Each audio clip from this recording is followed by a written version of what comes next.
Hello students, welcome to Eklavya study point. आज की इस वीडियो में बात करेंगे क्लास 12th इकोनॉमिक्स की। और बुक जो हमारी है वो है मैक्रो इकोनॉमिक्स। और जो हमारा चैप्टर है वो है मुद्रा और बैंकिंग। यूनिट सेकंड हम देखेंगे। यूनिट फर्स्ट हमारा पूरा कंप्लीट हो चुका है, जिसकी वीडियो हम पहले से अपलोड कर चुके हैं। आप हमारे चैनल पर जाकर देख सकते हैं। और आज जो हम शुरू करने जा रहे हैं वो है मनी और बैंकिंग। ठीक है, तो आप हमारा टेलीग्राम चैनल ज्वाइन कर लीजिए, जो class 12th ESP new group नाम से है। और इसमें आपको हमारे चैनल से संबंधित जो भी पीडीएफ नोट्स हैं और जो भी इंपॉर्टेंट अपडेट्स हैं वो दे दी जाएंगी। ठीक है, और साथ ही अगर डिटेल नोट्स पढ़ने हैं तो आप हमारी वेबसाइट विजिट कर सकते हैं, जो eklavyastudypoint.com नाम से है। ठीक है, तो जानते हैं आज कौन कौन से टॉपिक्स पर डिस्कशन करेंगे। तो आज जानेंगे हम मुद्रा क्या होती है, ठीक है, उसके अर्थ और कार्य के बारे में जानेंगे। ठीक है, धन की आपूर्ति, जनता द्वारा रखी गई मुद्रा, वाणिज्य बैंकों द्वारा रखी गई मुद्रा और शुद्ध मांग जमा राशि क्या होती है ये जानेंगे। साथ ही जानेंगे वाणिज्य बैंकिंग प्रणाली द्वारा धन का सृजन कैसे किया जाता है। ठीक है, और बात करेंगे केंद्रीय बैंक और उसके कार्यों की। ठीक है ना, यानी भारतीय रिजर्व बैंक की। ठीक है ना, तो किस तरह से वो सरकारी बैंक, बैंकर्स का बैंक होता है। ठीक है ना, बैंक दर के माध्यम से कैसे ऋण का पर नियंत्रण रखा जाता है। नगद आरक्षित अनुपात देखेंगे क्या होते हैं, वैदिक तरलता अनुपात क्या होती है, रेपो दर, रिवर्स रेपो दर क्या होती है, खुले बाजार का परिचालन क्या होता है और मार्जिन आवश्यकता क्या होती है। तो इन सब चीजों के बारे में हम डिस्कशन करेंगे। तो सबसे पहले बात करते हैं मुद्रा की, कि मुद्रा क्या होती है। तो अगर मुद्रा को हम परिभाषित कहें तो कह सकते हैं कि वह वस्तु जिसे सामान्यतः विनिमय के माध्यम के रूप में स्वीकार किया जाता है उसे मुद्रा कहते हैं। ठीक है ना, यानी लेन देन की प्रक्रिया में जिसका प्रयोग किया जाता है उसे क्या कहा जाता है, मुद्रा कहा जाता है। ठीक है, और एक और परिभाषा अगर देखें तो मुद्रा को एक ऐसे साधन के रूप में परिभाषित किया जाता है जो विनिमय के माध्यम, ठीक है, विनिमय के माध्यम यानी लेन देन की प्रक्रिया में काम आए। मूल्य के भंडारण, ठीक है ना, यानी उसके मूल्य का क्या कर सके हम, भंडारण कर सकें, उसको इकट्ठा रख सकें। साथ ही मूल्य के माप, उसको एक माप के पैमाने पर देखा जा सके।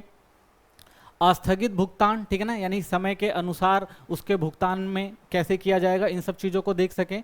तो एक मानक के रूप में कार्य करती है। ठीक है ना, तो इन कंपोनेंट्स के आधार पर जो है मुद्रा काम करती है, जो हमने देखी है। ठीक है ना, तो मुद्रा का काम जो होता है वो क्या होता है, विनिमय के माध्यम, मूल्य का भंडारण, मूल्य का माप और अस्थगित भुगतानों के लिए एक मानक के रूप में जो होती है वो मुद्रा काम करती है। तो इस तरह से हम क्या कर सकते हैं, मुद्रा को परिभाषित कर सकते हैं। अब बात करते हैं मुद्रा की उत्पत्ति, कि मुद्रा की उत्पत्ति कैसे हुई, कैसे मुद्रा का प्रचलन शुरू हुआ। तो अगर हम सभ्यता के आरंभ में मनुष्य की जरूरतें जो थी वो क्या थी, सरल और सीमित थी, ये देखते हैं। यानी जब सभ्यता की शुरुआत हुई तो वस्तु को लेने के लिए और देने के लिए मनुष्य की इतनी ज्यादा जरूरतें नहीं थी कि भाई इसको किस तरह से इस्तेमाल किया जाएगा, कहाँ रखा जाएगा। तो वस्तु का बस यही था कि भाई जो उनके पास होता था उसका वो यूज कर लेते थे। ठीक है ना, तो उसको संचित करना या लेन देन की प्रक्रिया में इतना ज्यादा इन्वॉल्व रहना, तो ये सब चीजें उस टाइम इतनी ज्यादा नहीं होती थी। ठीक है ना, तो क्योंकि सभ्यता के आरंभ में मनुष्य की जरूरतें थी क्या थी, सरल और सीमित थी। तो लोग अपनी जरूरतों का पूरा करने के लिए क्या करते थे, एक दूसरे से वस्तुओं का आदान प्रदान कर लेते थे। ठीक है, तो जरूरतें ज्यादा नहीं थी, तो जितनी जरूरतें थी उनको क्या करते थे, वो आपस में ले दे के पूरा कर लेते थे। ऐसी अर्थव्यवस्था जहां वस्तुओं और सेवाओं का प्रत्यक्ष विनिमय होता हो तो उसे क्या कहते हैं, वस्तु विनिमय अर्थव्यवस्था कहते हैं। यानी जहां पर वस्तु के बदले वस्तुओं का लेन देन होता है उसे क्या कहते हैं, वस्तु विनिमय अर्थव्यवस्था कहते हैं। ठीक है ना, या वस्तु विनिमय प्रणाली कहा जाता था, कि वस्तु दो और उस वस्तु के बदले दूसरी वस्तु ले लो। तो ये प्रक्रिया पहले चलती थी। ठीक है, लेकिन ये जो प्रक्रिया थी,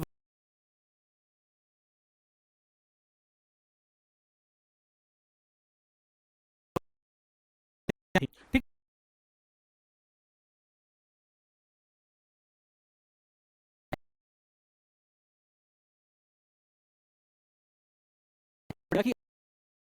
है सही है। ठीक है, यानी मान लो एक उसको अगर गेहूं चाहिए, ठीक है ना, तो वो क्या देखेगा भाई, किसी बंदे को जरूरत किसकी हो, गेहूं की हो। और ऐसे ही एक बंदा है, यानी अगर बी बंदा है तो उसके पास क्या है, वो चावल है। तो वो क्या करेगा, वो ढूंढेगा जिस बंदे को क्या चाहिए, चावल चाहिए। तो यानी दोहरा संयोग, यानी अपना सामान बेचने के लिए पहले हमें उस बंदे को ढूंढना पड़ेगा भाई जो हमारा सामान खरीदे। ठीक है ना, और वो सामान जो उसके पास है उसको हम ले सके। तो दोहरा संयोग, यानी एक सबसे बड़ी समस्या ये थी कि लेन देन की प्रक्रिया में दोहरा संयोग ढूंढना पड़ता था। ठीक है, सेकंड देखते हैं, वस्तु के मूल्य को मापने में कठिनाई। ठीक है ना, तो मूल्य को मापने में कठिनाई होती थी। ठीक है ना, अगर किसी को कोई सामान लेना है तो लेन देन की समस्या ये होती थी कि भाई अगर किसी व्यक्ति को क्या चाहिए, किसी व्यक्ति को गाड़ी चाहिए और उसके पास क्या है, गेहूं है, तो वो गाड़ी के बदले गेहूं का क्या पैमाना तय करे। ठीक है, तो एक ये बड़ी समस्या थी कि भाई कितना गेहूं दे कि कितनी उसको कि उसको एक गाड़ी मिल जाए। ठीक है, तो ये भी क्या थी, एक समस्या थी। मूल्य को मापने में कठिनाई थी। अगला देखिए, भावी बचत संभव नहीं थी। ठीक है ना, तो जो भावी यानी भविष्य में उसको बचा के कैसे रखा जाए, उसको बचाना भी एक बड़ी मुसीबत का काम है। अगर मान लो किसी ने गेहूं के बदले चावल लिए, ठीक है ना, और ऐसे दूसरा बंदा आया, उसने भी क्या लिया, चावल लिया, तो चावल एक बार ही क्या होगा भाई, उसके बाद इतनी ज्यादा मात्रा में हो जाएगा कि उसको कैसे बचा के रखेगा। तो बचा के रखना भी बड़ा मुश्किल था, यानी अगर किसी चीज का भंडार लग जाता है तो उसको कैसे रखेगा। क्यों, क्योंकि उस टाइम इतनी फैसिलिटीज होती नहीं थी कि सामान को बचाया जाए। ठीक है ना, कभी बाढ़ आ गई, ठीक है ना, बारिश आ गई, तो इन सब चीज़ों की वजह से क्या होता था, सामान खराब हो जाता था। तो एक बड़ी मुसीबत थी किसी सामान को बचाकर रखना। ठीक है, अगला, अविभाज्य वस्तुओं के विनिमय में कठिनाई होती थी। ठीक है ना, अगर मान लो किसी व्यक्ति को कोई सामान जो है कम मात्रा में चाहिए, ठीक है ना, तो अब उसकी वो वैल्यू कैसे रखाएगा, यानी उस सामान को क्या करेगा, उसको किस तरह से किसी और वस्तु को देगा। अगर किसी को भाई कोई जो सामान है वो कम मात्रा में चाहिए, ठीक है ना, और वो क्या दे सकता है, उतना सामान उसको लेना नहीं है। ठीक है ना, तो वो किस तरह से क्या करेगा, उस सामान को किस तरह से उसकी वैल्यू क्या रखेगा और कैसे उस लेन देन की प्रक्रिया में वो आगे बढ़ाएगा, ये सबसे बड़ी समस्या होती थी। ठीक है, तो एक ये समस्या थी। उधार के लेखे में कठिनाई होती थी, यानी अगर किसी को उधार लेना है तो भविष्य में उसकी वैल्यू क्या होगी, कितनी वो वैल्यू देगा, क्या वैल्यू उसकी रखेगा, तो ये भी एक बड़ी समस्या थी कि भाई उधार का लेन देन कैसे किया जाएगा। ठीक है ना, तो ये मुद्रा की जो थी कुछ कमियों में सबसे महत्वपूर्ण कमी थी। तो देखा जाए तो ये कुछ कमियां थी मुद्रा की। ठीक है, जिसको आगे में जाके सुधारने के लिए ही जो क्या हुआ कि वस्तु विनिमय प्रणाली को खत्म करके मुद्रा व्यवस्था को लाया गया। ठीक है ना, मुद्रा अर्थव्यवस्था जो थी वो ज्यादा अच्छी थी। मुद्रा का विकास, तो मुद्रा का विकास कैसे हुआ, तो जरूरतों की बहुलता के कारण वस्तु विनिमय प्रणाली विनिमय की एक अक्षम प्रणाली साबित हुई। ठीक है ना, यानी एक कारगर, यानी जो वस्तु के बदले जो वस्तु थी उसमें जो समस्याएं थी, तो मुद्रा का लेन देन जो हुआ विनिमय के रूप में, उसने क्या किया, काफी महत्वपूर्ण योगदान दिया और लोगों की काफी समस्याओं को खत्म करने का काम किया। मुद्रा का आविष्कार किया गया जो विनिमय को एक सामान्य माध्यम था। अब सामान के बदले सामान नहीं बेचा जाता था, इसके बजाय सामान को मुद्रा के बदले बेचा जाता था। ठीक है, तो नया परिवर्तन जो हमें क्या देखने को मिला कि पहले सामान के बदले सामान लिया जाता था, लेकिन अब मुद्रा जो था वो विनिमय का एक स्रोत बन गया और हम क्या कर सकते थे, मुद्रा देकर किसी भी सामान को ले सकते थे। ठीक है ना, और मुद्रा ने भी क्या किया, समय के साथ साथ अपना स्वरूप बदला। ठीक है ना, तो मुद्रा क्या हुआ, जैसे जैसे समय बदलता गया तो मुद्रा में भी बहुत सारे परिवर्तन आते गए, वो भी हम देखते हैं। तो सबसे पहले जो होती थी वो धातु मुद्रा होती थी। तो धातु मुद्रा में पहले लोहा कांसा जो थोड़ा हैवी मेटल हुआ करता था उसकी मुद्रा का प्रचलन शुरू हुआ, लेकिन बाद में फिर क्या हुआ, सोने और चांदी जैसे हल्के जो धातु थी उनकी भी मुद्रा का निर्माण हुआ और उनसे लेन देन की प्रक्रिया हुई। लेकिन ये ज़्यादा दिन तक नहीं चल सका क्योंकि जो मेटल होते थे वो थोड़े हैवी होते थे और उनको लेकर चलना और विनिमय करना वो थोड़ा मुश्किल होता था। ठीक है ना, और समय के साथ जो सोने और चांदी की कमी भी आई, इससे भी क्या हुआ, जो धातु मुद्रा का प्रचलन था वो धीरे धीरे क्या हुआ, खत्म होना शुरू हुआ।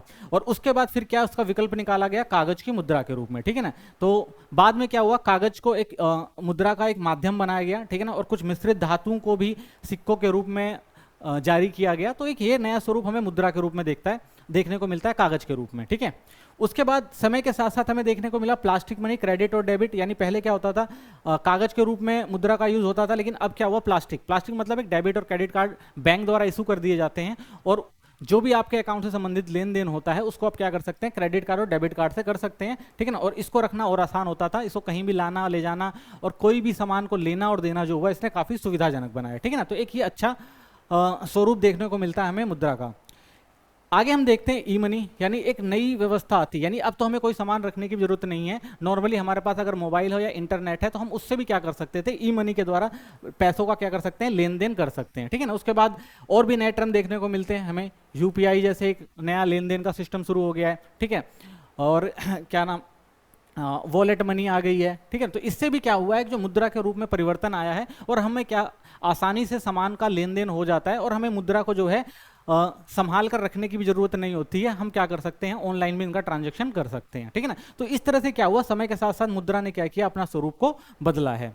ठीक है, तो पैसे का विकास मिनिमम को सुविधाजनक बनाने की आवश्यकता से संबंधित है। तो जैसे जैसे आवश्यकताएं आगे बढ़ती गई, ठीक है ना, वैसे वैसे आवश्यकताओं के अनुसार मुद्रा ने भी क्या किया, अपना स्वरूप बदलना शुरू किया और आज जो मुद्रा का जो माध्यम है वो बहुत ही ज्यादा आसान बना दिया गया है। ठीक है, अब जानते हैं मुद्रा के मूल्यकार यानी मुद्रा किस लिए यूज होती है और उसका काम क्या है और किस तरह से वो काम करती है, ठीक है ना। तो मुद्रा देखा जाए तो दो तरह से काम करती है, ठीक है ना। पहले हम देखते हैं कि प्राथमिक कार्य क्या होता है मुद्रा का। तो जो पहला काम है मुद्रा का, उसको हम देखते हैं, दो पार्ट में डिवाइड करते हैं। पहला जो होता है वो है विनिमय का माध्यम, ठीक है ना। तो ये वही चीज है, यानी जो हमने देखा था कि जो वस्तु विनिमय प्रणाली की जो कमियां थी, ठीक है ना, उस अर्थव्यवस्था में जो कमियां आ रही थी, उन कमियों को दूर करने के लिए क्या किया गया, मुद्रा का प्रचलन शुरू किया गया। तो उन्होंने जो समस्याएं थी उन समस्याओं का हल भी निकाला, ठीक है। जैसे विनिमय अर्थव्यवस्था में मुद्रा एक माध्यम की भूमिका निभाती है। यह विनिमय प्रणाली को सुचारू और सुविधाजनक बनाती है, ठीक है ना। यानी जो वहां पर कमी थी, वस्तु विनिमय में जो कमी थी कि भाई हम क्या नहीं कर पाते थे कि विनिमय का जो माध्यम था, जो लेन देन का माध्यम था, वो थोड़ा मुश्किल होता था, दोहरी संयोगिता देखना पड़ता था। तो उसको उसने खत्म कर दिया और मुद्रा के माध्यम से उसको और ज्यादा सुविधाजनक बना दिया, ठीक है। पहला काम ये, ठीक है ना। इसी में दूसरा काम देखते हैं, मूल्य का माप। यानी एक समस्या हमारी वस्तु विनिमय की ये भी हुआ करती थी कि हम वस्तु का माप निर्धारित नहीं कर पाते थे, ठीक है। यानी किसी भी उत्पादन या सेवा का मूल्य उसकी प्राप्ति के लिए आवश्यक धन के आधार पर निर्धारित किया जाता है और यह विनिमय को पारस्परिक रूप से लाभदायक गतिविधि बनाने में मदद करती है, ठीक है ना। पहले लेन देन में ये समस्या होती थी कि भाई किसी वस्तु को कैसे मापा जाए, ठीक है ना, किसकी वैल्यू क्या रखी जाए, ठीक है ना। चावल और गेहूं की वैल्यू रख सकते हैं, ठीक है ना, लेकिन अगर हम घोड़े और चावल की वैल्यू रखें तो कैसे रखेंगे, किस पैमाने पर उसको मापा जाएगा। तो इन सबको दूर किसने किया, इन सबको जो दूर किया वो किया किसने, मुद्रा ने किया। तो मुद्रा क्या करती है, मुद्रा का कार्य यही होता है कि वो क्या कर देती है, उसके मूल्य का एक माप तय कर देती है, जिसके बदले हम सामान का लेन देन क्या है, आसानी से कर सकते हैं, ठीक है। आगे देखते हैं एक और दूसरा काम क्या होता है। तो दूसरे काम में हम पहली चीज जो देखते हैं, उसने क्या किया, एक अस्थगित भुगतान का मानक तय किया, ठीक है ना। अस्थगित भुगतान यानी उधार लेन देन और उधार देने में मुद्रा एक महत्वपूर्ण भूमिका निभाती है और धन को ऋण के रूप में लिया जाता है और एक समय अंतराल के बाद चुकाया जाता है, ठीक है ना। तो पहले क्या होता था, अगर किसी ने कोई सामान किसी को दिया, ठीक है ना, तो उसका क्या, यानी जो स्थगित भुगतान है उसका क्या मानक तैयार किया जाए। यानी अगर किसी को 6 महीने और साल भर के लिए कोई सामान चाहिए, अगर उसने किसी को सामान दिया तो वो 6 साल और 1 महीने 6 महीने या 1 साल के लिए वो क्या वैल्यू वापस करेगा, ये भी एक बड़ी समस्या होती थी, ठीक है ना। तो ऋण के रूप में वो कैसे वापस करेगा, एक बड़ी समस्या थी, जिसको क्या किया धन ने, जिसको क्या किया, मुद्रा ने जो है काफी सरल बना दिया, ठीक है ना। अब हम क्या कर सकते हैं, एक वैल्यू रख सकते हैं कि भाई इस वैल्यू को उधार के रूप में तुम्हें क्या करना पड़ेगा, भविष्य में चुकाना पड़ेगा। तो एक ये काम जो था वो बहुत आसान किया मुद्रा ने, ठीक है। दूसरा इसमें देखते हैं मूल्य का भंडारण। तो जैसा हमने देखा कि भाई अगर कोई वस्तु के बदले कोई सामान लेता था तो उसको भंडारण में क्या होती थी, बहुत समस्या थी कि भाई उसको रखेगा कैसे, एक लंबे समय तक कैसे रखेगा, हो सकता है भाई वस्तु खराब हो जाए। लेकिन मुद्रा ने क्या किया, क्रय की शक्ति को संग्रहित कर सकते हैं और इसका एक हिस्सा भविष्य के उपयोग के लिए रख सकते हैं, मौद्रिक बचत जिसे कहा जाता है। तो अब हम कितने भी पैमाने में हम क्या करते हैं, लेन देन करते हैं, अगर हमारे पास मुद्रा है तो उसको हम क्या कर सकते हैं, संचित कर सकते हैं, रख सकते हैं, ठीक है ना, अपने पास रख सकते हैं या बैंक में रख सकते हैं। तो इसको रखना जो हुआ वो काफी सरल हो गया, ठीक है ना। तो मुद्रा के कार्य में ये जो 4 चीजें थी वो इंपॉर्टेंट रही हैं, जिसने मुद्रा को और ज्यादा आसान बनाया है विनिमय के लिए, ठीक है। आगे देखते हैं मुद्रा के प्रकार। तो मुद्रा को कितने प्रकार में विभाजित किया गया है, किस तरह से मुद्रा का यूज किया जा सकता है, ठीक है ना, उसके क्या पैमाने होते हैं। तो मुद्रा को 4 प्रकार से बांटा जा सकता है। एक होती है आदेश मुद्रा। तो आदेश मुद्रा क्या होती है, ये वह मुद्रा है जो सरकार के आदेश के द्वारा जारी की जाती है, ठीक है ना। तो सरकार क्या करता है, सरकार इसको जारी करवाती है, ठीक है ना। एक संस्था होती है किसी भी देश के अंदर, सरकार की एक संस्था होती है, जैसे भारत में आरबीआई, वो क्या करती है, मुद्रा को जारी करती है, जिसे कानूनी रूप में मान्यता होती है और उसका लेन देन होता है, उसको लेने और देने से कोई मना नहीं कर सकता, ठीक है। नेक्स्ट न्यास मुद्रा। न्यास मुद्रा वह मुद्रा है जिससे भुगतानकर्ता और प्राप्तकर्ता करने वाले के लिए आपसी विश्वास के कारण विनिमय के माध्यम के रूप में स्वीकार किया जाता है। तो इसमें क्या होता है कि जो न्यास मुद्रा में क्या होता है कि ये जो होता है आपसी विश्वास पे काम करता है, ठीक है। जैसे अगर हम आदेश मुद्रा की बात करें तो इसमें क्या होता है, इसमें हमारे पास नोट होते हैं, ठीक है, और सिक्के होते हैं, ठीक है। और नोट और सिक्के कौन जारी करता है, आरबीआई जारी करता है, तो सरकार द्वारा मान्यता प्राप्त होती है। ऐसे ही ये जो होती हैं कुछ संस्थाएं होती हैं, जैसे बैंक वगैरह होते हैं, ठीक है ना। तो उसका अपने कस्टमर के साथ क्या होता है, एक तरह से देखा जाए तो एक विश्वास होता है और उस विश्वास के आधार पर वो जो चीज भी कहता है उसको मानना पड़ता है, ठीक है ना। जैसे कि अगर किसी व्यक्ति ने, ठीक है ना, न्यास मुद्रा के द्वारा किसी को 1 लाख रुपए देना है, ठीक है ना, आपसी विश्वास के रूप में, तो वो क्या करेगा, उस संस्था द्वारा जो जारी किया जाता है चेक, तो वो क्या कर सकता है, एक चेक जारी करके किसी को दे सकता है। तो ये क्या होगा, उनके बीच में आपसी विश्वास होगा कि भाई इस 1 लाख के चेक की कीमत जो है वो कितनी है, 1 लाख है, ठीक है ना। और वो क्या कर सकता है, उसको ले सकता है। तो ये भी क्या था, एक अच्छा माध्यम था मुद्रा के लेन देन का, ठीक है। अगला होता है पूर्णकाय मुद्रा। तो पूर्णकाय मुद्रा वो मुद्रा होती हैं, ठीक है ना, पूर्णकाय मुद्रा में मुद्रा का जो मूल्य होता है वो मुद्रा या वस्तु के मूल्य के क्या होता है, वो बराबर होता है, ठीक है। यानी कि अगर मान लो 1 रुपए का सिक्का है, ठीक है, या 1 रुपये या 100 रुपए का नोट है, ठीक है ना, तो उसकी जो वैल्यू होगी, ठीक है ना, वो किसके बराबर होगी, यानी जितने उस कागज की कीमत होगी या उससे कम जो होगी किसकी होगी, उस मुद्रा का मूल्य और उस वस्तु का मूल्य जो होगा वो बराबर होगा, ठीक है ना। यानी अगर 1 रुपए का कॉइन जारी किया गया है, अगर तुम उसको पिघला भी लो तो उसकी वैल्यू कितनी आएगी, 1 रुपए के बराबर होगी। तो उसे क्या कहा जाता है, पूर्णकाय मुद्रा, यानी जो मुद्रा की वैल्यू है और जिस सामान से वो बना है उसकी दोनों की वैल्यू क्या है, वो बराबर है, ठीक है। सेकंड लास्ट देखते हैं, फोर्थ, साख मुद्रा। तो इसमें क्या होता है, सिक्कों और नोटों का मुद्रा मूल्य, सिक्कों और नोटों का वस्तु मूल्य जो होता है वो क्या होता है, ज्यादा होता है। यानी इसमें क्या होता है कि जो इनकी वैल्यू है, ठीक है ना, जो इनकी वैल्यू है, यानी सिक्कों और नोटों की जो वैल्यू है, यानी जिससे वो बना है सामान, जिससे वो सामान बना होता है, ठीक है ना, जो वस्तु होती है उसका मूल्य क्या होता है, वो ज्यादा होता है। तो उसे क्या कहा जाता है, साख मुद्रा। यानी जब जिस सामान, यानी कि जिस वस्तु से, ठीक है ना, या जिस धातु से वो जो पैसा बनाया गया है, तो उस पैसे की जो वैल्यू होगी वो कम होगी, बल्कि उस मुद्रा की और जो धातु है, ठीक है ना, जो धातु है और जो नोट है उसकी वैल्यू जब ज्यादा हो जाती है तो उसे क्या कहा जाता है, साख मुद्रा कहा जाता है, ठीक है ना। तो इस तरह से क्या है, 4 पार्ट में जो है मुद्रा को डिवाइड किया गया है, ठीक है। आगे देखते हैं मुद्रा की पूर्ति, कि मुद्रा की पूर्ति कहाँ से होती है, यानी मुद्रा किस प्रकार से काम करता है और कौन मुद्रा को आगे बढ़ाता है, या मुद्रा को किस तरह से एक जो सर्कुलर ऑफ इनकम होता है उसमें किस तरह से शामिल किया जाता है। तो अगर हम बात करते हैं मुद्रा की, तो मुद्रा जो है, मुद्रा की आपूर्ति एक स्टॉक अवधारणा है। यह किसी देश के लोगों द्वारा किसी समय पर रखे कुल मुद्रा स्टॉक को संदर्भित करता है, ठीक है ना। तो मुद्रा क्या होती है, मुद्रा ये है कि भाई मुद्रा जो है किसी देश के लोग जो हैं उन लोगों के पास कितना पैसा एक पर्टिकुलर टाइम में, ठीक है ना, तो उससे संचित करना जो होता है वो क्या कहलाता है, मुद्रा का स्टॉक कहलाता है, ठीक है ना। तो मुद्रा का स्टॉक मतलब क्या है, ये स्टॉक अवधारणा है, यानी कि एक समय अंतराल के बीच में हमारे पास कितना जो है पैसा स्टोर्ड है, हमारे भारत में लोगों के पास कितना पैसा है, तो उसे क्या कहा जाता है, उसे कहा जाता है कुल मुद्रा का स्टॉक, ठीक है। आगे यह ध्यान रखना महत्वपूर्ण है कि मुद्रा आपूर्ति में सरकार द्वारा रखे गए मुद्रा स्टॉक और किसी देश की बैंकिंग प्रणाली द्वारा रखे गए मुद्रा स्टॉक को मुद्रा की आपूर्ति में शामिल नहीं किया जाता है। तो एक चीज और याद रखना है हमें, ठीक है ना, जो मुद्रा आपूर्ति में किसका इस्तेमाल किया जाता है, सरकार द्वारा रखे गए मुद्रा स्टॉक और बैंकिंग प्रणाली द्वारा जो रखा गया पैसा होता है उसको नहीं इस्तेमाल किया जाता है मुद्रा की आपूर्ति में, ठीक है ना। तो अगर इनको शामिल नहीं किया जाता है तो किन को शामिल किया जाता है, ये जानना भी जरूरी है। तो जानते हैं, तो मुद्रा की आपूर्ति के उपाय, तो मुद्रा किस तरह से आपूर्ति की जाती है ये जान लेते हैं। तो भारत में मुद्रा आपूर्ति के 4 वैकल्पिक उपाय हैं जिन्हें लोकप्रिय रूप से M1, M2, M3 और M4 के रूप में जाना जाता है, ठीक है ना।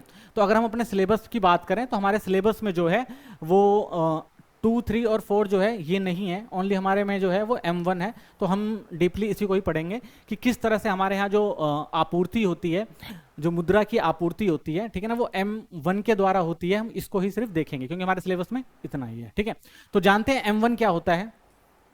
तो M1 जो होता है उसमें आता है हमारा C plus DD plus OD। तो ये जो है हमारा M1 है। इस तरह से हम क्या करते हैं, मुद्रा को क्या करते हैं, मुद्रा की आपूर्ति करते हैं, ठीक है ना। अब ये समझते हैं ये चीज होती क्या है।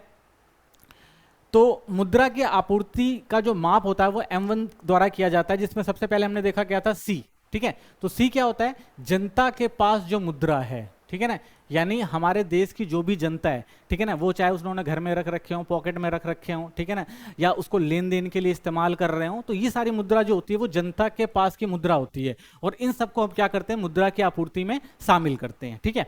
नेक्स्ट आता है हमारा DD। DD जो होता है वो वाणिज्य बैंकों के पास लोगों की मांग जमा राशि होती है, यानी जो लोग पैसा जमा करते हैं, ठीक है ना। तो पैसा हमारे यहाँ जो जमा होता है वो 2 तरह से होता है। एक जो होता है वो होता है सेविंग अकाउंट में और एक जो होता है वो होता है करंट अकाउंट में, ठीक है। तो हमारे यहाँ जो होता है करंट अकाउंट, ठीक है ना, अगर हम DD की बात करते हैं तो DD को जो मापा जाता है वो करंट अकाउंट को ही नापा जाता है, ठीक है ना। जो हमारा करंट अकाउंट होता है उसको नापा जाता है।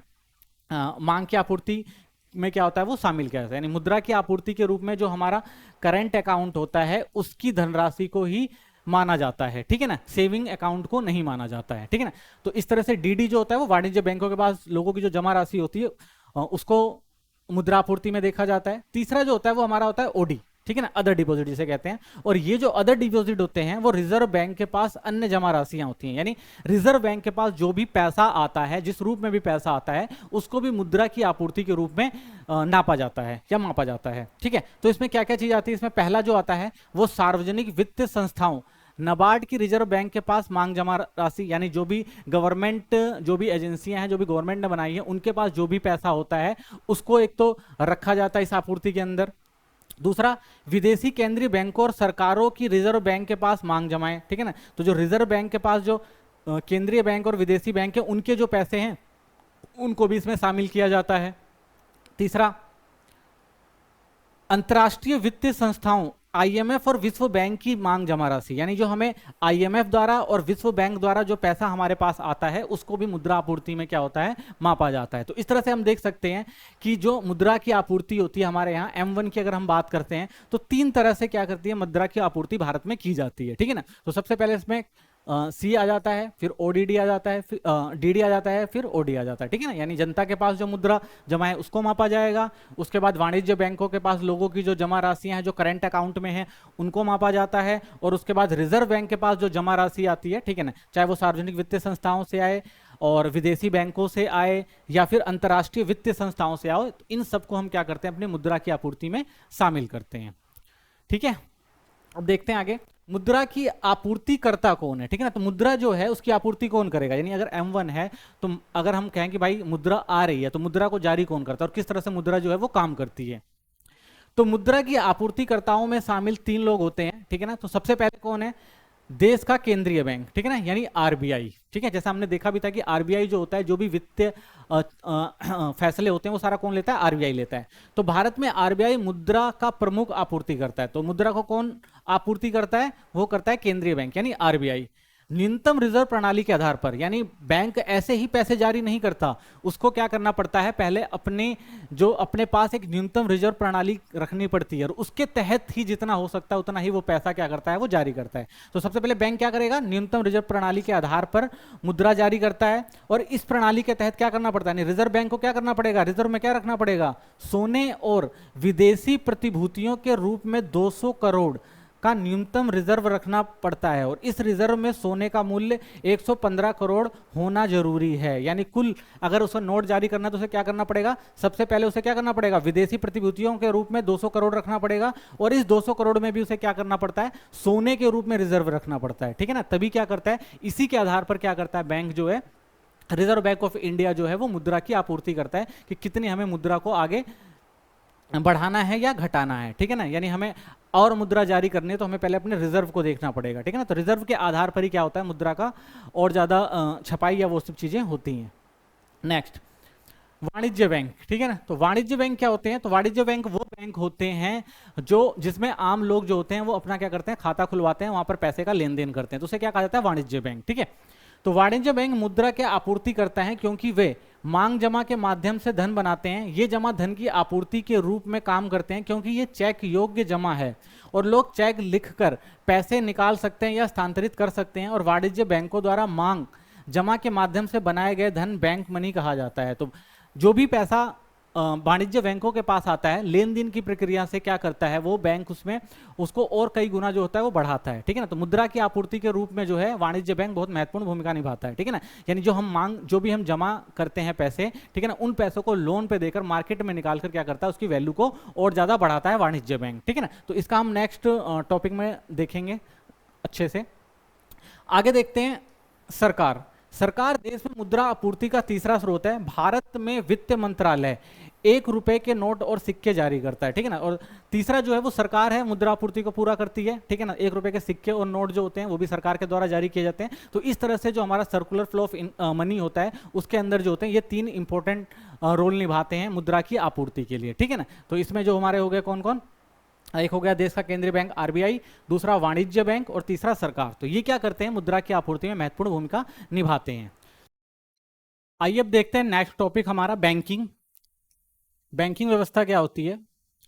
बैंक एक ऐसी संस्था है जो अपने ग्राहकों को धन संबंधी समस्त लेन देन की सुविधा प्रदान करते हैं और भारत में ये काम वाणिज्य बैंक करते हैं। ठीक है ना, तो वाणिज्य बैंक जो होते हैं क्या उनका काम जो होता है वो अर्थव्यवस्था में लेन देन का काम। यानी अगर किसी व्यक्ति के पास पैसा है तो वो क्या कर सकता है, बैंक में जमा करवा सकता है, ठीक है ना, और बैंक से पैसा जब मर्जी उसको निकाल सकता है। तो बैंक में जो पैसा जमा करवाता है उस पर उसको क्या मिलता है, इंटरेस्ट मिलता है, ब्याज मिलता है, ठीक है ना। साथ ही अगर किसी को पैसे की जरूरत है तो वो ब्याज के रूप में क्या कर सकता है, वाणिज्य बैंकों से पैसा भी ले सकता है। तो वाणिज्य बैंक क्या है, तो वाणिज्य बैंक भारतीय बैंकिंग प्रणाली की प्राथमिक इकाई है। अन्य व्यवसायों की तरह वाणिज्य बैंक का भी लक्ष्य जो होता है वो लाभ कमाना होता है, ठीक है ना। तो ये भी क्या है, एक तरह से संस्थाएं हैं और इनका भी मेन काम क्या होता है, वो अपनी सेवाएं देकर लाभ अर्जित करना इनका काम होता है। और इसके लिए वे अपने ग्राहकों को कई तरह की सेवाएं प्रदान करते हैं, ठीक है ना। तो ये जो होता है ये एक तरह से सेवा क्षेत्र है, ठीक है ना। ये क्या करता है, अपने ग्राहकों को लेन देन के द्वारा बहुत सारी सुविधाएं प्रदान करता है। जैसे जमा स्वीकार करना, हम बैंक में क्या कर सकते हैं, अपने पैसे को जमा कर सकते हैं। ऋण देने और निवेश करने का कार्य करता है, यानी अगर आप चाहें अपना पैसा बैंक में रख के वहां से क्या कर सकते हैं, ब्याज ले सकते हैं। और साथ ही क्या कर सकते हैं, अगर आपको पैसे की जरूरत है तो आप वहां से ऋण में पैसे ले सकते हैं, उधार पे पैसे ले सकते हैं अपने काम के लिए, ठीक है। तो भारतीय state bank, SBI, Punjab national bank, Allahabad bank, Canara, ये जो है भारतीय वाणिज्य बैंकों के कुछ उदाहरण हैं, ठीक है ना। तो इनको हम क्या कहते हैं, वाणिज्य बैंक कहते हैं, जिसमें एक व्यक्ति जो होता है वो क्या करता है, लेन देन की प्रक्रिया में भाग लेता है, ठीक है। व्यावसायिक बैंक, वाणिज्य बैंक द्वारा धन सृजन की प्रक्रिया। अब हम देखेंगे कि जो वाणिज्य बैंक हैं वो किस तरह से धन सृजन करते हैं, ठीक है ना। तो व्यवसायिक बैंक मांग जमाओ यानी डीडी के रूप में साख का निर्माण करते हैं और बैंक में जमा 2 रुपयों में होती है, ठीक है ना। तो बैंक जो है, जो वाणिज्य बैंक हैं, वो क्या करते हैं, वो धन का सृजन करते हैं। जैसे हमने पढ़ा था मनी वाले टॉपिक में कि जो बैंक होते हैं उनके पास जो मांग जमाएं होती हैं, उन मांग जमाओं से वो क्या करते हैं, मनी का सृजन करते हैं, यानी धन का सृजन करते हैं। वो धन की वैल्यू को क्या करते हैं, धीरे धीरे और बढ़ाते हैं, ठीक है ना। किस तरह से बढ़ाते हैं वो, तो उसको हम देखेंगे। उसको जानने से पहले हम देखेंगे कि किस तरह से बैंक में जो होता है वो पैसा जमा होता है। तो एक होता है, वो होता है प्राथमिक जमा। प्राथमिक जमा क्या होती है, नगद राशि के रूप में जमा करना, इसे प्राथमिक जमा कहा जाता है। यानी हम अपने पैसे लेकर गए और हमने उसको क्या किया, बैंक में जमा कराया, तो उसे क्या कहा जाता है, प्राइमरी डिपॉजिट कहा जाता है या प्राथमिक जमा कहा जाता है। यानी एक व्यक्ति द्वारा अपने पैसे को बैंक में जमा करवाना, वो क्या होता है, प्राथमिक जमा होता है, ठीक है ना। और दूसरा गौण जमा।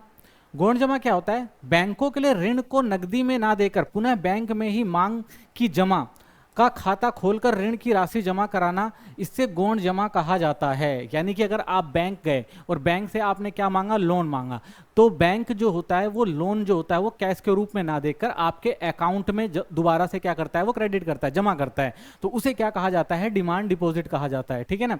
और डिमांड डिपॉजिट जो होता है वो क्या होता है, वो सेकेंडरी होता है, ठीक है ना। तो ये डिपॉजिट जो होता है वो सेकेंडरी होता है, यानी आपका जो पैसा है वो बैंक में है, ठीक है ना। यानी आपने क्या किया, बैंक से उधार मांगा और उस बैंक से आपके अकाउंट में क्या किया, पैसा जमा करवा दिया, ठीक है ना। तो ये क्या होता है, ये होता है गौण जमा या सेकेंडरी जमा भी इसे कहा जाता है, ठीक है। समझ में आया। एक जो था वो क्या था, प्राथमिक जगह, यानी हम खुद जमा करवाते हैं। दूसरा जो होता है कि अगर हम बैंक से क्या लेते हैं, ऋण लेते हैं, तो बैंक क्या करता है, उस वैसा ही पैसा क्या करता है, वो हमारे अकाउंट में, ठीक है ना, जमा करवाता है। कैश ना देकर अकाउंट में वो क्या करता है, ट्रांसफर करता है। तो उसे क्या कहा जाता है, गौण जमा कहा जाता है, ठीक है। नेक्स्ट देखते हैं।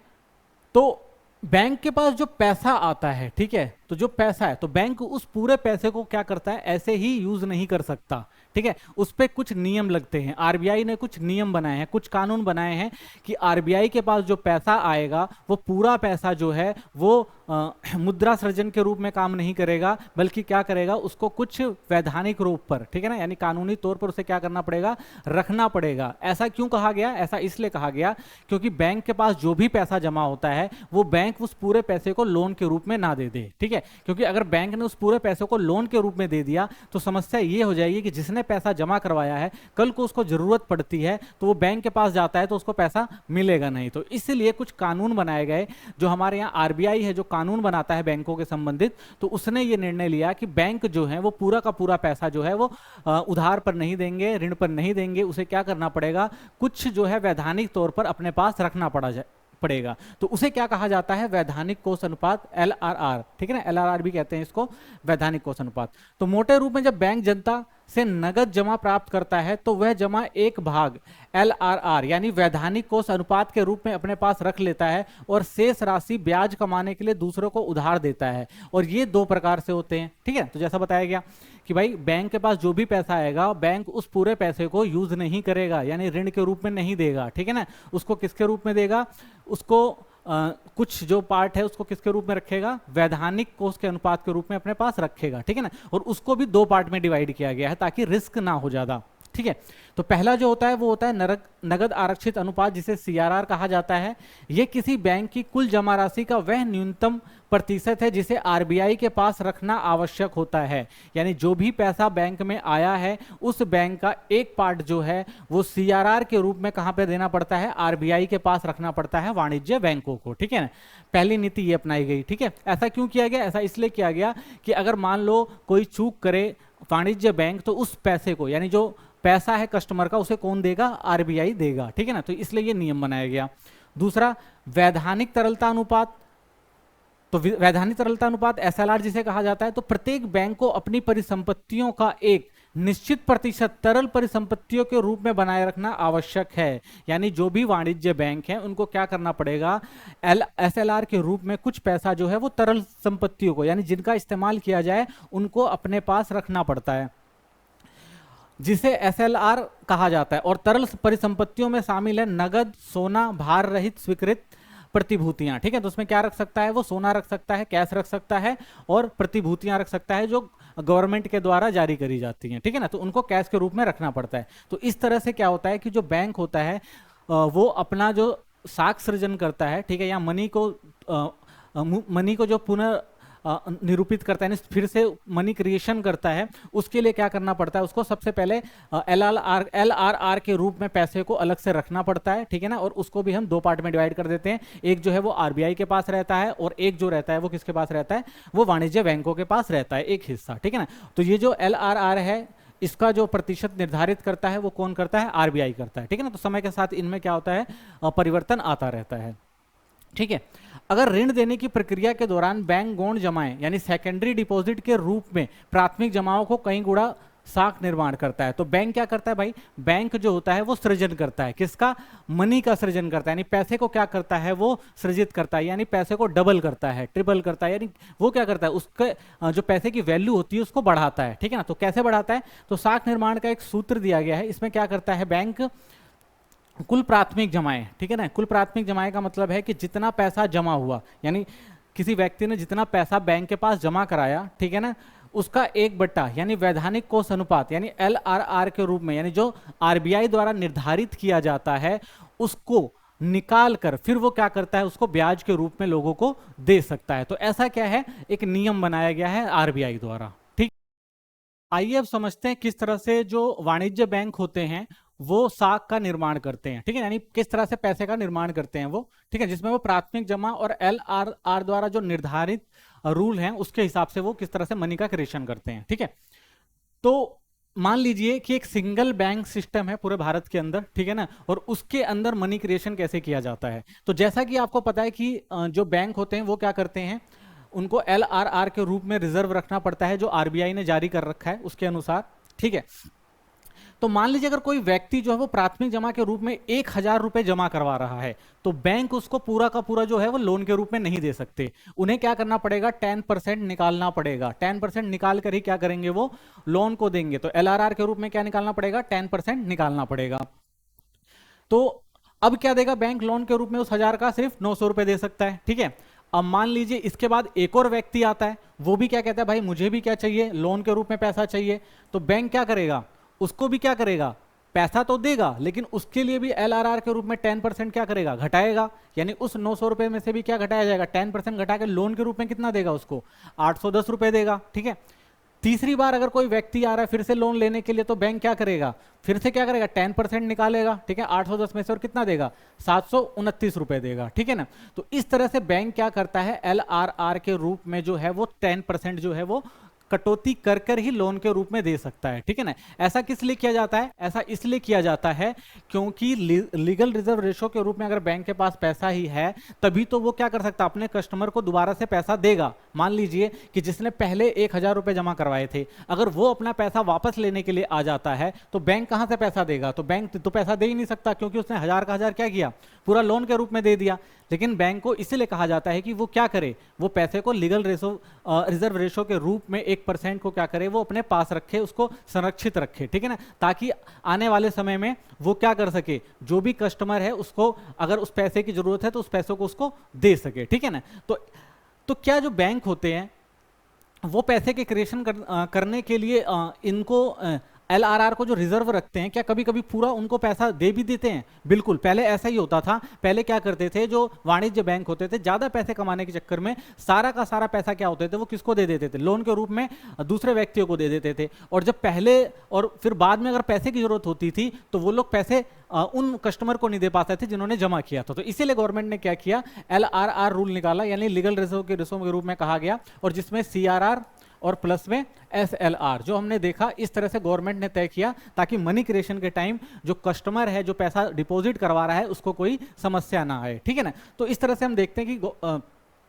जो वाणिज्य बैंक होते हैं वो क्या करते हैं, अपने मनी का जो है वो क्रिएशन करते हैं, ठीक है ना। और क्योंकि एक अर्थव्यवस्था के अंदर कोई एक डिपॉजिटर तो होता नहीं, ऐसा तो है नहीं कि एक ही व्यक्ति इसके अंदर पैसा जमा करेगा, बहुत सारे पैसा जमा करते हैं। तो इस तरह से इतना पैसा जमा रहता है गवर्नमेंट बैंक के पास, जो भी वाणिज्य बैंक वगैरह हो गए उनके पास, कि अगर कोई व्यक्ति अपना पैसा निकालने के लिए आए तो वो आराम से उस पैसे को दे सकें, ठीक है ना। तो ऐसे बहुत सारे कस्टमर होते हैं, कोई एक कस्टमर नहीं होता बैंक में बहुत सारे कस्टमर होते हैं। तो ये मनी क्रिएशन जो है ऐसे ही चलता रहता है, ठीक है। अब एक बात और आती है कि भाई जो वाणिज्य बैंक है वो कितना गुना अपना पैसा बढ़ा सकते हैं, ठीक है ना। तो अगर हम देखें तो हम जैसे देखते हैं, ऐसे राउंड 1, राउंड 2, राउंड 3 में देखा किस तरह से पैसा जा रहा है। ऐसे ही जो एलआरआर की वैल्यू होती है, जब तक 1,000 ना हो जाए तब तक बैंक क्या करता है, वो मनी क्रिएशन करता रहता है, ठीक है ना। तो अगर मनी क्रिएशन हुआ तो किस तरह से हम देखा जाएगा कि भाई कितना मनी क्रिएशन हुआ, ठीक है ना। तो उसको हम कैसे निकाल सकते हैं, तो उसका हमने जो है एक एग्जाम्पल देखा था, हमने एक फॉर्मूला देखा था, ठीक है ना। तो इसमें क्या होता है कि मान लीजिए कि 1,000 रुपए जो है वो 1,000 रुपए जो थी हमारी प्राथमिक जमा थी। तो जैसा हमने देखा था कि जो हमारा एक फॉर्मूला होता था, कुल प्राथमिक जमा, ठीक है ना, वैधानिक कोष अनुपात, ठीक है ना, 1/, में वैधानिक कोष अनुपात, ठीक है ना। तो ये जो हमारा फॉर्मूला होता था, इस फॉर्मूले से हम निकाल सकते हैं, ठीक है ना। तो कुल साख निर्माण अगर हमें निकालना है तो हम कैसे निकालेंगे, ठीक है। हम देखते हैं मनी क्रिएशन कि मनी क्रिएशन कितनी हुई है। तो जैसा हमने देखा था कि भाई कि हमारे पास जो एलआरआर था वो कितना था, वो 10% का था। तो हम अगर 10% को निकालते हैं तो कितना आ जाता है हमारा 0.1, ठीक है ना। अब देखते हैं हमारी इनिशियल जमा कितनी थी। तो इनिशियल जो हमारा कितना जमा था, यानी जो हमने शुरुआत में जमा करवाया था वो कितना था, 1,000 रुपए था, ठीक है ना, 1, और कितना आया हमारा 0.1, ठीक है। तो ये अगर हम हटाते हैं, यहाँ लगाते हैं, तो क्या देखने को मिलता है कि हमारा जो पैसा है वो कितना है, 10,000 रुपए, ठीक है। तो 10,000 रुपए जो है हमारा यानी मनी क्रिएशन हो चुका है, ठीक है ना। तो 10,000 रुपए जो है हमारा वो मनी क्रिएशन है। यानी हमने क्या किया, जो अपना पैसा था वो 1,000 से कितना कन्वर्ट कर लिया है, वो हमने 10,000 कन्वर्ट कर लिया, ठीक है ना। तो ये कितना गुना हो जाता है, तो हम देख सकते हैं ये कितना गुना है हमारा, ये लगभग 10 गुना हो जाता है, 10,000 जो है, ठीक है ना। तो 10 गुना जो हमने क्या किया, मनी क्रिएशन कर लिया है, ठीक है।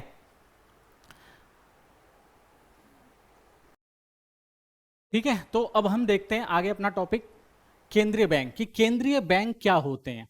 तो भारतीय रिजर्व बैंक की अगर हम बात करते हैं, आरबीआई, तो भारत का जो है ये केंद्रीय बैंक है, ठीक है ना। तो भारत के अंदर जो केंद्रीय बैंक है वो क्या है, आरबीआई है। तो केंद्रीय बैंक एक शीर्ष बैंक है जो देश की संपूर्ण बैंकिंग प्रणाली को नियंत्रित करता है। यह नोट जारी करने वाली एकमात्र एजेंसी है और अर्थव्यवस्था में मुद्रा की पूर्ति को नियंत्रित करता है, ठीक है ना। तो आरबीआई का काम क्या है, आरबीआई जो है वो भारत के अंदर पूरी बैंकिंग व्यवस्था को क्या करता है, वो जो भी बैंकिंग सिस्टम भारत के अंदर है सबको अपनी निगरानी में रखता है, ठीक है। साथ ही नोट जारी करता है, मुद्रा की आपूर्ति भी हमने देखा कि वो करवाता है नोट जारी करके, ताकि साथ ही सरकार के लिए बैंकर के रूप में कार्य करता है और देश के विदेशी मुद्रा के भंडार का भी प्रबंधन करता है, ठीक है ना। तो बैंक क्या करता है कि जो भी विदेशी मुद्रा का जो भी लेन देन है वो क्या करता है, वो आरबीआई ही जो है हमारा देखता है, ठीक है ना। तो ये केंद्रीय बैंक के रूप में काम करता है। तो केंद्रीय बैंक के कार्य क्या होते हैं, तो सबसे पहले समझते हैं केंद्रीय बैंक जो है वो किस लिए इंपॉर्टेंट है, उसके कार्य क्या हैं। तो सबसे पहले नोट जारी करना। तो किसी भी देश के केंद्रीय बैंक के पास नोट जारी करने का विशेष अधिकार है, या फिर ये कहें कि एक अधिकार प्राप्त होता है, यानी देश के अंदर जो भी नोट जारी करता है वो आरबीआई ही जारी कर सकता है। केंद्रीय बैंक का मुद्रा प्राधिकरण द्वारा कहा जाता है इसे, कि केंद्रीय बैंक द्वारा जारी किए गए नोट सीमित वैध मुद्रा होते हैं, ठीक है ना। तो क्योंकि ये मुद्रा प्राधिकरण द्वारा किया जाता है, तो ये जो होते हैं हमारे लीगल पैसा होता है, और जिसे अगर गवर्नमेंट ने मान्यता दे रखी है तो ये हमारे वैध मुद्रा होते हैं, यानी इसको सबको स्वीकार करना ही पड़ता है। सरकार का वित्तीय सलाहकार है ये। सरकार के बैंकर के रूप में सरकार के खातों का प्रबंधन करता है। सरकार के एजेंट के रूप में सरकार की ओर से प्रतिभूतियों की खरीद और बिक्री करता है, यानी ये एक तरह से सरकार का एजेंट होता है। जो भी देश की सरकार है, भारत की जो सरकार है, उसके एजेंट के रूप में काम करता है कि किस तरह से क्या प्रतिभूतियां खरीदनी है, क्या बेचना है। ये सारा जो काम, जो लेखा जोखा है, वो कौन देखता है? हमारा केंद्रीय बैंक देखता है, यानी आरबीआई देखता है सरकार के लिए। तो सरकार के सलाहकार के रूप में ये मुद्रा बाजार को विनियमित करने के लिए नीतियां बनाता है, यानी किस तरह से जो मौद्रिक नीतियां काम करेंगी, किस तरह से चलेंगी, ये सारा काम जी वो कौन करता है? वो आरबीआई भारत सरकार के लिए सलाहकार के तौर पर करता है, ठीक है। बैंकर्स के रूप में, बैंक के रूप में काम करता है। इसका देश के अन्य बैंकों के साथ लगभग वैसा ही संबंध है जैसा एक वाणिज्य बैंक का अपने ग्राहकों के साथ होता है, ठीक है ना। यानी ये किसका बैंक है? ये बैंकर्स का बैंक है, यानी जो हमारे वाणिज्य बैंक हैं जिनमें हम लोग अपना लेन देन करते हैं, वैसे ही बैंकों के लिए जो लेन देन का काम करता है वो कौन करता है? वो आरबीआई करता है, ठीक है ना। तो इसलिए बैंकर्स का बैंक कहा जाता है इसे। केंद्रीय बैंक वाणिज्य बैंकों से जमा स्वीकार करता है, ठीक है, और उन्हें ऋण प्रदान करता है। यानी कि जो वाणिज्य बैंक होते हैं वो क्या करते हैं? वो अपना पैसा कहां जमा कराते हैं? वो आरबीआई में जमा करवाते हैं, ठीक है ना। और ऋण लेना होता है तो वो कहां जाते हैं? वो आरबीआई के पास जाते हैं। केंद्रीय बैंक वाणिज्य बैंकों को क्लियरेंस हाउस सुविधा प्रदान करता है। यह पर्यवेक्षी की भूमिका में केंद्रीय बैंक यह सुनिश्चित करता है कि वाणिज्य बैंक उसके निर्देशों का अनुपालन करें, विशेष रूप से सीआरआर और एसएलआर से संबंधित। यानी आरबीआई क्या करता है? एक तो पर्यवेक्षी की भूमिका निभाता है कि भाई जो भी बैंकों के आपस में लेन देन की प्रक्रिया है उसको क्लियर किया जाए, ठीक है ना, उसमें कोई मतभेद ना हो, उसको पूरा करता है, ठीक है। साथ ही वो क्या करता है? जो वाणिज्य बैंक होते हैं उनके सीआरआर और एसएलआर जो होता है वो निर्धारित करता है, जो हमने देखा था, जो वैधानिक तरलता अनुपात होता है, यानी जिसको हम एलआरआर, लीगल रिजर्व रेशो कहते हैं। इन सबको क्या करता है वो? इन सबको क्या करता है वो? जो भी नियम वगैरह होते हैं उनको बनाता है, उनको पालन करवाता है। इसमें आवश्यकता अनुसार बदलाव भी कर सकता है, ठीक है ना, जब जरूरत पड़ती है तो इसमें कमी भी करता है। और वाणिज्य बैंक इसका अनुपालन करते हैं ताकि वांछित लक्ष्य प्राप्त किया जा सके, ठीक है ना। तो वाणिज्य बैंक को भी क्या करना पड़ता है? इन्हीं के दायरे में रह के अपने लक्ष्यों को क्या करना होता है? प्राप्त करना होता है, ठीक है। आगे देखते हैं। अंतिम ऋणदाता होता है ये। अगर कोई वाणिज्य बैंक कहे कहीं से भी वित्तीय सहायता पाने में विफल रहता है, यानी अगर मान लो भाई जो वाणिज्य बैंक है वो घाटे में चले गए, उनको पैसे की जरूरत है, इनको ऋण की जरूरत है, ठीक है ना, तो और कहीं से भी उनको ऋण नहीं मिल रहा, तो अंतिम तौर पर उनको ऋण कौन देता है? वो केंद्रीय बैंक ही देता है, ठीक है ना। और केंद्रीय बैंक ऐसे बैंकों को स्वीकृत प्रतिभूतियों के बदले ऋण भी देता है, ठीक है ना। अगर उनके पास कोई प्रतिभूतियां हैं तो वो लेकर क्या कर सकता है? उनको ऋण भी मुहैया करवा सकता है वाणिज्य बैंकों को। आपातकालीन स्थिति में वाणिज्य बैंकों का ऋण देकर केंद्रीय बैंक यह सुनिश्चित करता है कि देश की बैंकिंग प्रणाली को कोई झटका ना लगे, ठीक है ना। तो इसका यही मकसद होता है कि भाई कोई ऐसी बैंकिंग व्यवस्था खराब ना हो जाए जिससे कस्टमर पर कोई फर्क पड़े, ठीक है, देश के लोगों का नुकसान हो जाए, तो उसको सुचारू रूप से चलाने के लिए क्या करता है वो? उसको बचाने का काम करता है बैंक को। मुद्रा बाजार को स्थिर करता है, ठीक है ना, कि मुद्रा बाजार जो है बैंकिंग सिस्टम उसको क्या करता है? वो स्थिर करता है, ठीक है ना, कि महंगाई बढ़ जाए, घट जाए, ठीक है ना, उसको नियंत्रित करने में भी जो काम होता है वो किसका होता है? वो वाणिज्य जो आरबीआई होता है वो उसको नियंत्रित करने का भी काम करता है, ठीक है। आगे, विदेशी मुद्रा का संरक्षण। केंद्रीय बैंक देश के विदेशी मुद्रा भंडार का संरक्षक है। अंतर्राष्ट्रीय मुद्रा बाजार में विनिमय दर की स्थिरता को सुनिश्चित करने के लिए प्रबंधित फ्लोटिंग को भी प्रयोग करता है। और प्रबंधित फ्लोटिंग का तात्पर्य घरेलू मुद्रा के लिए विनिमय दर की स्थिरता प्राप्त करने के उद्देश्य से विदेशी मुद्रा की बिक्री और खरीद से है, ठीक है ना। तो यानी हमारे देश में जो भी अर्थव्यवस्था होती है, ठीक है ना, उसको संरक्षित करने का काम करता है, ठीक है ना। बाहरी मुद्रा का जो लेन देन है उसको किस तरह से बचाया जाए, विदेशी मुद्रा का भंडार कैसे संचित किया जाए, तो ये सब काम जो होता है वो आरबीआई के थ्रू ही होता है, ठीक है। ये समाशोधन गृह है। व्यावसायिक बैंकों के बीच उनकी परस्पर लेनदारियों और देनदारियों को मात्र हस्तांतरण प्रविष्टियां करके निपटान। प्रत्येक बैंक, केंद्रीय बैंक में खाता होता है और इन बैंकों के पास एक दूसरे के चेक आते हैं जिनका भुगतान केंद्रीय बैंक उनके खातों से करता है और फलस्वरूप नगद लेन देन की जरूरत नहीं पड़ती, ठीक है। यानी जो भी समस्याएं होती हैं लेन देन की, जैसे कि हम किसी बैंक में अपना खाता खुलवाते हैं और हमारा जो चेक होता है वो किसी और बैंक का होता है, तो वो काम कौन करता है? वो वाणिज्य बैंक क्लियरेंस के लिए करते हैं। ऐसे ही हर देश के जितने भी बैंक हैं उन सब बैंकों का खाता जो है वो आरबीआई के अंदर खुला होता है, ठीक है ना। तो जो भी पैसे का लेन देन होता है वो सारा कौन करता है? आरबीआई करता है चेक के द्वारा, ठीक है ना। तो आपस में इनके जो भी लेन देन की प्रक्रिया होती है, जो भी देनदारियां होती हैं, जो भी स्थानांतरण प्रविष्टियां होती हैं, उन सबका लेखा जोखा जो कौन रखता है? आरबीआई अपने पास रखता है और उनको क्लियरेंस देता है, इनके लेन देन को बराबर करता है, ठीक है। आगे देखते हैं, ऋण पर नियंत्रण। केंद्रीय बैंक का मुख्य कार्य अर्थव्यवस्था में ऋण की आपूर्ति को नियंत्रित करना है, ठीक है ना। यानी वो क्या कहता है कि भाई कि ऋण को नियंत्रित करना जरूरी है, यानी उसको, बहुत सारे लोग जो होते हैं वो अपना काम ऋण पर करते हैं, तो उनको नियंत्रित करना बहुत जरूरी होता है ताकि उसका इफेक्ट जो है वो हमारे देश की अर्थव्यवस्था पर ना पड़े, ठीक है ना। तो इसलिए वाणिज्य बैंकों द्वारा ऋण सृजन को विनियमित करके अर्थव्यवस्था में मुद्रा की पूर्ति में वृद्धि या कमी करना, ठीक है ना। यानी जब हमें क्या होता है, ऋण के द्वारा मुद्रा की आपूर्ति करनी होती है बाजार में या कमी करनी होती है, तो वो काम क्या करता है? बैंक करता है, ठीक है ना, कुछ दरों को घटाकर और बढ़ाकर, ठीक है ना। मुद्रास्फीति और अपस्फीति की स्थितियों से निपटने के लिए केंद्रीय बैंक को मुद्रा की आपूर्ति को नियंत्रित करने की आवश्यकता होती है, ठीक है ना। कभी अगर मान लो कि मुद्रास्फीति बढ़ जाए या घट जाए, तो उस समय में बैंक क्या करते हैं कि मुद्रा आपूर्ति को संतुलित करने का काम करते हैं, ठीक है ना। अगर मुद्रास्फीति ज्यादा हो गई तो उसको कम करने का काम करेंगे, और अगर अपस्फीति ज्यादा हो गई है तो क्या करेंगे? उसको कम करने का काम करते हैं, ठीक है ना। तो ये सारा कंट्रोल किसके पास होता है? आरबीआई के पास होता है। मुद्रास्फीति के दौरान मुद्रा की आपूर्ति कम हो जाती है और अस्फीति है जो वो बढ़ जाती है, तो ठीक है ना। तो ये जो होता है कम और ज्यादा करके वाणिज्य जो आरबीआई है वो क्या करता है? उसको कंट्रोल करने का काम करता है, ठीक है। आगे देखते हैं, केंद्रीय बैंक आरबीआई द्वारा मुद्रा आपूर्ति पर नियंत्रण, ठीक है ना। तो जो केंद्रीय बैंक है, जो मुद्रा की जो आपूर्ति होती है, ठीक है ना, वो उसको नियंत्रित कैसे करता है? तो केंद्रीय बैंक अर्थव्यवस्था में मुद्रा की आपूर्ति को नियंत्रित करने के लिए विभिन्न उपाय अपनाते हैं। मोटे तौर पर ये वाणिज्य बैंकों द्वारा ऋण आपूर्ति से संबंधित हैं, ठीक है ना। तो ज्यादातर बैंक क्या करते हैं भाई कि उन्हें क्या करते, उनका ये मकसद होता है कि भाई जो अर्थव्यवस्था है वो सुचारू रूप से चले, ठीक है ना, उसमें कुछ समस्या ना आए, और उस समस्याओं से बचने के लिए आरबीआई क्या करता है? वाणिज्य बैंकों को ऋण की आपूर्ति कराता है, ठीक है। तो ये सिस्टम कैसे काम करता है? तो ये दो प्रकार से इसको वर्गीकृत किया जा सकता है। पहला एक मात्रात्मक उपकरण है, दूसरा जो है वो गुणात्मक उपकरण है, ठीक है। तो इन उपकरणों का उपयोग अर्थव्यवस्था में मुद्रास्फीति के दौरान मुद्रा की आपूर्ति को कम करने और अर्थव्यवस्था अस्फीति के दौरान मुद्रा की आपूर्ति को बढ़ाने के लिए किया जाता है, ठीक है ना। यानी अगर मुद्रास्फीति या अपस्फीति है तो उसको किस तरह से कम ज्यादा किया जाए, तो इन दोनों उपकरण के द्वारा क्या किया जाता है? केंद्रीय बैंक के द्वारा इनको नियंत्रित किया जाता है, ठीक है ना। कैसे देखते हैं? सबसे पहले लेते हैं ऋण नियंत्रण के मात्रात्मक साधन, ठीक है ना। तो मात्रात्मक उपाय क्या है?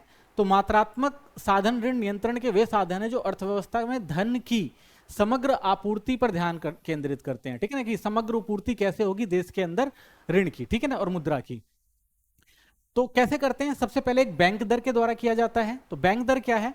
तो बैंक दर वह दर है जिस पर केंद्रीय बैंक व्यावसायिक बैंकों को ऋण देता है, और बैंक दर बाजार की ब्याज दर से भिन्न होता है। ब्याज दर वह दर है जो व्यावसायिक बैंक बाजार में जनता को ऋण देते हैं, ठीक है।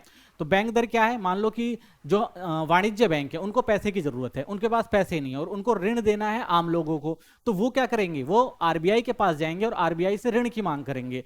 तो आरबीआई जो उनको ऋण देता है वो बैंक दर पर देता है कि भाई ये एक बैंक दर है, इस पे हम क्या करते हैं? आपको ऋण देते हैं, आपके पास पैसा आएगा, आप क्या करो? और लोगों को और व्यक्तियों को ऋण उपलब्ध कराओ, ठीक है ना। तो उसके लिए क्या करता है वो एक जो होता है वो दर तय करता है, तो उसे क्या कहा जाता है? वो बैंक दर कहा जाता है, ठीक है ना। पहला, बैंक दर में वृद्धि होने पर ब्याज दर भी बढ़ जाता है जिससे ऋण महंगा हो जाता है और व्यापारियों द्वारा साख की मांग कम हो जाती है, ठीक है ना।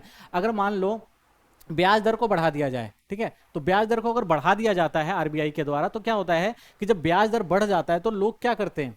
ऋण नहीं लेते। क्यों? क्योंकि ऋण महंगा हो जाता है, और जब ऋण महंगा हो जाता है तो साख की मांग में कमी आ जाती है, यानी लोग क्या करते हैं? साख लेना कम कर देते हैं, ठीक है ना, लोन लेना कम कर देते हैं। तो इस तरह से नियंत्रित करते हैं। अतः मुद्रास्फीति और अधिक मांग की स्थिति में केंद्रीय बैंक दर बढ़ा देता है, और इस प्रकार वाणिज्य बैंक द्वारा दिए जाने वाले साख का प्रत्यक्ष रूप से नियंत्रित कर देता है, ठीक है ना। यानी अगर मार्केट में पैसे का फ्लो ज्यादा है, महंगाई ज्यादा बढ़ रही है, तो बैंक क्या करते हैं? बैंक क्या करते हैं? ऋण को बढ़ा देते हैं, ठीक है ना, ऋण को महंगा कर देते हैं। जब ऋण महंगा हो जाता है तो लोग पैसे कम लेते हैं, ठीक है ना। इस तरह मुद्रा की जो आपूर्ति ज्यादा होती है उसको क्या किया जाता है? कम किया जाता है, ठीक है, नियंत्रित किया जाता है। इसके विपरीत अवाबी मांग व मंदी की हालात में केंद्रीय बैंक दर घटा देते हैं और साख उपलब्ध करवाते हैं। और मान लो अगर अर्थव्यवस्था के अंदर मंदी का दौर चल रहा है तो गवर्नमेंट क्या करेगी, तब आरबीआई के द्वारा क्या करवाती है वो उसे, कि क्या करती है, जो ऋण होता है उसको सस्ता करवा देती है। और जब ऋण सस्ता हो जाता है तो मार्केट में क्या आ जाता है, मार्केट में जो भी मंदी होती है वो क्या करती है, उसको खत्म कर देते हैं, यानी मंदी के हालात को क्या किया जाता है, खत्म किया जाता है। तो इस तरह से बैंक दर के द्वारा क्या करता है, अर्थव्यवस्था में जो है मुद्रा का प्रचलन यानी मुद्रा को बढ़ाना या घटाना का काम जो है वो किसका होता है, आरबीआई के थ्रू कराया जाता है। ठीक है, अगला देखते हैं खुले बाजार की प्रक्रिया। इससे अभिप्राय केंद्रीय बैंक द्वारा खुले बाजार में सरकारी प्रतिभूतियों के खरीदने व बेचने से हैं।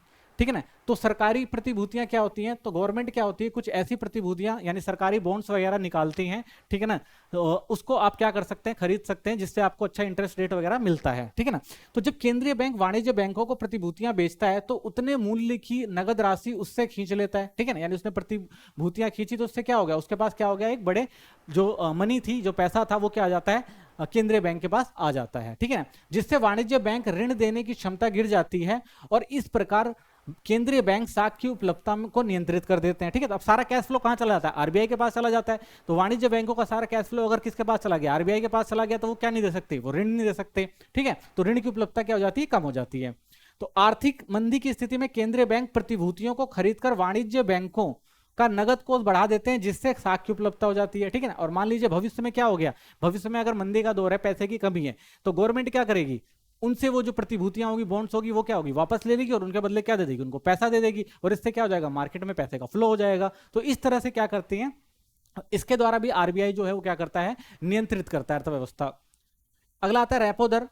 तो रेपो दर क्या होती है, जिस दर पर आरबीआई केंद्रीय बैंक खुले बाजार में सरकारी प्रतिभूतियों को खरीदकर वाणिज्य बैंकों को अल्पविधि ऋण प्रदान करते हैं, उसे रेपो दर कहा जाता है। ठीक है ना, तो इसमें क्या होता है कि जो आरबीआई होती है वो सरकारी प्रतिभूतियों को क्या करता है, वाणिज्य बैंकों से खरीद लेता है। ठीक है, और प्रदान करता है, उसे रेपो दर कहा जाता है।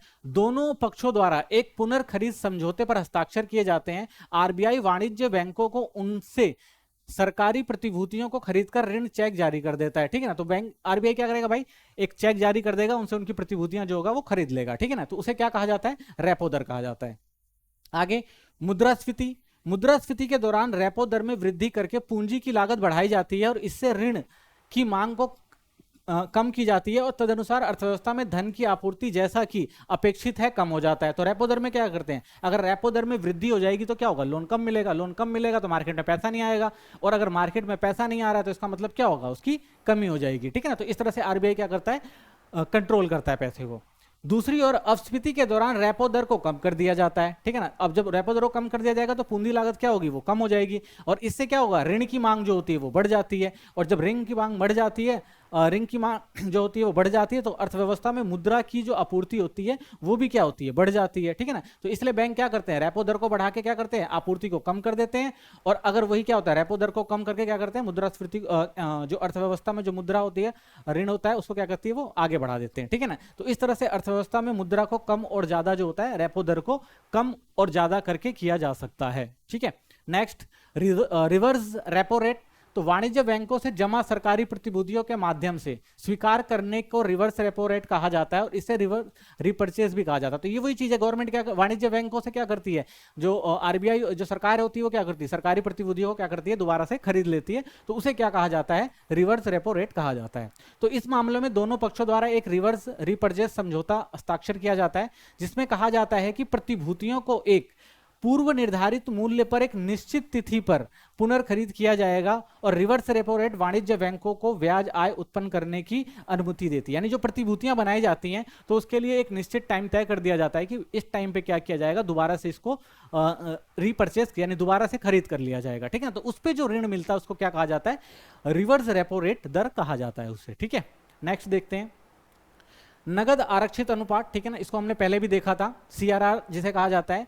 ये किसी बैंक की कुल जमा राशि का वह न्यूनतम प्रतिशत है जिसे आरबीआई के पास रखना आवश्यक होता है। ठीक है, तो हमने देखा था कि जो भी वाणिज्य बैंकों के पास पैसा जमा होता है उसको दो पार्ट में बांटना पड़ता है। ठीक है ना, एक सीआरआर और एक एसएलआर के रूप में। तो तो जो आरआर के रूप में होता है, कैश रिजर्व रेशो जो होता है या नगद आरक्षित अनुपात होता है, वो किसके पास जाता है? वो आरबीआई के पास जाता है। ठीक है, इसे आरबीआई द्वारा तय किया जाता है और अर्थव्यवस्था में मुद्रा की आपूर्ति को विनियमित करने के लिए समय समय पर बदलाव भी किए जाते हैं। तो ठीक है, तो जो सीआरआर होता है उसको गवर्नमेंट क्या होती है, जैसा अर्थव्यवस्था चल रही होती है उस अर्थव्यवस्था के अनुसार उसमें जो है उसकी दर में कम या ज्यादा किया जाता है। ठीक है, जब मुद्रा की आपूर्ति बढ़ानी होती है तो सीआरआर घटा दिया जाता है। ठीक है, यानी अगर हमें क्या करना है, कैश फ्लो ज्यादा करना है, यानी पैसे को ज्यादा, मुद्रा की आपूर्ति ज्यादा बाजार में करनी है, तो सीआरआर को क्या किया जाएगा? घटा दिया जाएगा। ठीक है, जिससे क्या होगा? पैसा मार्केट में ज्यादा आएगा। ठीक है, और जब मुद्रा की आपूर्ति कम करनी होती है तो क्या किया जाता है? सीआरआर को बढ़ा दिया जाता है। तो क्या करेगी गवर्नमेंट? सीआरआर को बढ़ा देगी भाई। तो जब सीआरआर को बढ़ा दिया जाता है तो क्या होता है? मुद्रा की आपूर्ति जो होती है वो क्या होती है? कम हो जाती है। ठीक है, तो एक तरह से मुद्रा आपूर्ति को नियंत्रित करने के लिए जो गवर्नमेंट क्या करती है, इसका उपयोग करती है सीआरआर का। ठीक है, दूसरा जो होता है एलआरआर के ही रूप होता है, उसमें वैधानिक तरलता अनुपात यानी एसएलआर कहा जाता है। तो प्रत्येक बैंक को अपनी परिसंपत्तियों को एक निश्चित प्रतिशत यानी तरल संपत्तियों के रूप में बनाए रखना आवश्यक होता है, जिसे एसएलआर कहा जाता है। ठीक है ना, जो तरल रूप में यानी जो गवर्नमेंट के पास रहता है, फ्लो के रूप में जो पैसा रहता है उसे क्या कहा जाता है? तरल परिसंपत्तियां कहा जाता है। ठीक है, तो परिसंपत्तियों में शामिल है नगद, इसमें क्या क्या आ जा सकता है एसएलआर को में? हम नगद, सोना, भार रहित स्वीकृत प्रतिभूतियां, तो इनको हम क्या कहते हैं? तरल परिसंपत्तियां कहते हैं। और इनको जो होता है एसएलआर के रूप में रखना जरूरी होता है वाणिज्य बैंकों को। ठीक है, एसएलआर की दर आरबीआई द्वारा तय की जाती है और समय समय पर बदली जाती है। ठीक है ना, तो एसएलआर की जो दर है उसको समय समय पर आरबीआई क्या होता है? वो बदलता रहता है। तो इसमें भी सेम वही चीज होती है, मुद्रा की आपूर्ति को कम करने के लिए केंद्रीय बैंक एसएलआर बढ़ा देता है। ठीक है ना, तो सीआरआर जमा के लिए उपलब्ध धन कम हो जाता है और इससे विपरीत अर्थव्यवस्था में मुद्रा की आपूर्ति बढ़ाने के लिए एसएलआर कम कर दिया जाता है। तो ठीक है ना, तो गवर्नमेंट क्या करती है इसमें भी, अगर बढ़ाना है, अगर मतलब मुद्रा की आपूर्ति को बढ़ाना है तो एसएलआर को क्या दिया जाएगा? घटा दिया जाएगा। और कम करना है तो क्या किया जाता है? एसएलआर का जो दर होती है उसको क्या करता है? बढ़ा दिया जाता है। तो इस तरह से जो मनी फ्लो होता है उसको क्या करती है? कंट्रोल करती है गवर्नमेंट। ठीक है, तो सीआर ऋण के निर्माण के लिए उपलब्ध धन में वृद्धि की जाती है। तो नॉर्मल यही होता है कि भाई क्या करना होता है, जो हमारा कैश रिजर्व रेशो होता है उसको बढ़ाने का भी काम किया जाता है, ताकि जो है फ्लो में मनी ज्यादा आए। ठीक है ना, तो ये काम जो होता है वो कौन करता है? आरबीआई द्वारा किया जाता है। ठीक है, अब ऋण नियंत्रण के गुणात्मक साधन। ठीक है ना, तो ये एक और तरीका है कि किस तरह से ऋण को बढ़ाया जाए। ठीक है ना, मार्केट में, तो इसे गुणात्मक साधन कहते हैं। तो गुणात्मक साधन ऋण नियंत्रण के वे साधन है जो अर्थव्यवस्था के चुनिंदा क्षेत्रों पर ध्यान केंद्रित करते हैं और इन संसाधनों का उपयोग अर्थव्यवस्था के चुनिंदा क्षेत्रों में धन आपूर्ति को बढ़ाने के लिए किया जाता है। ठीक है ना, तो कुछ क्षेत्रों में जहां जरूरत ज्यादा होती है, ठीक है ना, वहां पर गवर्नमेंट कुछ इंटरफेयर करके, ठीक है ना, उसका जो ऋण होता है उसको बढ़ाने का काम करती है। ठीक है, तो कैसे करती है? एक नैतिक दबाव डालकर।